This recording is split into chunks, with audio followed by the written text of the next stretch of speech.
Genji was super interesting because Genji and Hanzo started out as the same character. It looked more like Genji than it did Hanzo, but he had a bow, katana, shuriken, and could assassinate people with his katana out of stealth. We moved off of that design for obvious reasons because it made everybody miserable. One of the coolest things about McCree is that his revolver was core to the design, and the reason that that revolver was such an important thing to us is because we loved Half-Life 1 and 2, where they had that amazing revolver that we thought was one of the best guns in the game, and we loved the way it felt, and we wanted to have a character who had a gun that felt like that. Pharah is fascinating because she started out, her internal code name was Rocket Dude, and then eventually we decided that it was going to be a female, so she became Rocket Queen. We have an internal naming convention for all of our heroes, and hers is Rocket Queen, and then everybody always sings the Guns N' Roses song whenever they say that, so that is a little tidbit about Pharah.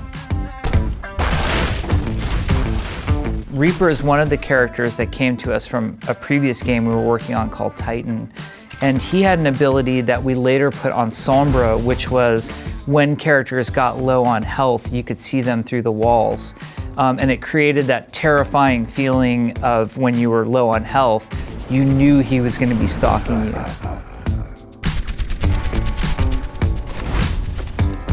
Soldier 76 was a character from one of Chris Metzen's comics that he was writing. And he came up with the character, I believe, in the 90s. He had drawn all these pictures, he had written stories about it.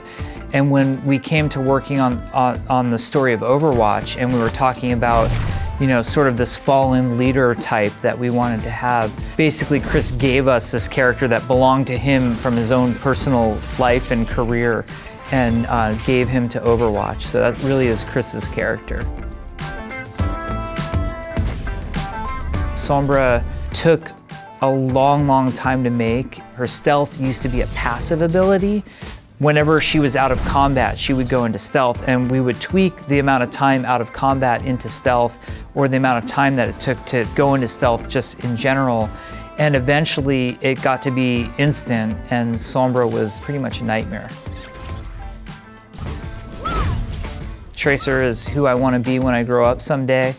Her initial design was inspired from a design we had on a previous game. In that game was called the Jumper, and it was just a class. Whenever we used to describe Tracer to people, hey, we're gonna make this game. It has this character that can blink 30 meters across the map as fast as you can press the button. People would always say to us, that's horribly broken and you can't make a game like that, it'll never be balanced. Hey, if you enjoyed this video, you should check out our 5 secrets about Overwatch's support heroes, or 6 secrets about the defense heroes. Ah, so many secrets!